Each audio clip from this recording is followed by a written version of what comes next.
তো শুভ সকাল বন্ধুরা, সবাই কেমন আছো? আশা করি ভালো আছো। আমিও ভালো আছি। আমার চ্যানেলে সবাইকে স্বাগত। এই দেখো, সকাল সকাল বাজার নিয়ে এসেছিল পালং শাক। পালং শাক আশা করি সবারই পছন্দ, আমারও পছন্দ। তার সাথে নিয়েছিল শিম, মটরশুঁটি, টমেটো আর বেগুন। বেগুনটা বেশ সুন্দর লাগছিল, মনে হচ্ছিল বেগুন পোড়া খেতে। খেতে কিন্তু খুব সুস্বাদু, খেতেও ভালো লাগে। এই দেখো, নিয়ে এসছে মাংস। তো আজকে মাংসের ঝোল হবে পেঁপে দিয়ে। তো ছাদে রান্না হবে। তো ছাদে রান্না হবে, তো চলো দেখা যাক। ভালো করে দেখে নেবে তোমরা কী করে রান্না করি। তো মাংসগুলো ভালো করে ধুয়ে নিয়েছিলাম। ভালোভাবে প্রত্যেকটা মাংস ধুয়ে নিয়েছি, ঠিক যেন মাংসগুলো গন্ধ না হয়, একটা রক্ত রক্ত লেগে থাকে, যার জন্য গন্ধ করে। তো মাংসগুলো ভালো করে বেছে বেছে ধুয়ে নিয়েছি, পুরো পরিষ্কার করে নিয়েছি আর কি কলেতে।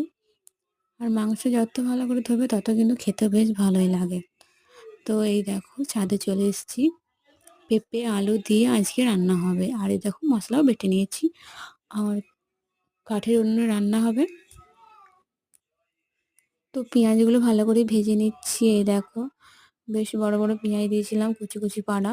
খেতে কিন্তু বেশ ভালো লাগে। তো আমার বোন বলছিল, ছাড় আমি রান্না করছি। বললাম চল, কোনোদিন তো রান্না করিসনি, আজই রান্না করে দেখা। তো এই দেখো, বোন বসে বসে রান্না করছিল, বলছিল ভালো করে হচ্ছে। আমি বলি, হচ্ছে, করতে যা।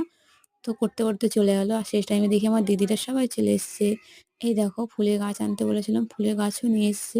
এখন অনেক ফুলের গাছ আছে, কাল তোমাদের দেখাবো। তো এই দেখো, আর এই দেখো দিদির মেয়ে আর আমার দিদির ছেলে। তো ভাইকে পূজা খাওয়াচ্ছিল ভাত। আর এই দেখো, দিদি জামাইবাবু সবাই খাচ্ছে। ছাদে খেতে মজাটা কিন্তু বেশ আলাদা, পিকনিকের মতন হয়, বেশ সুন্দর লাগে। তো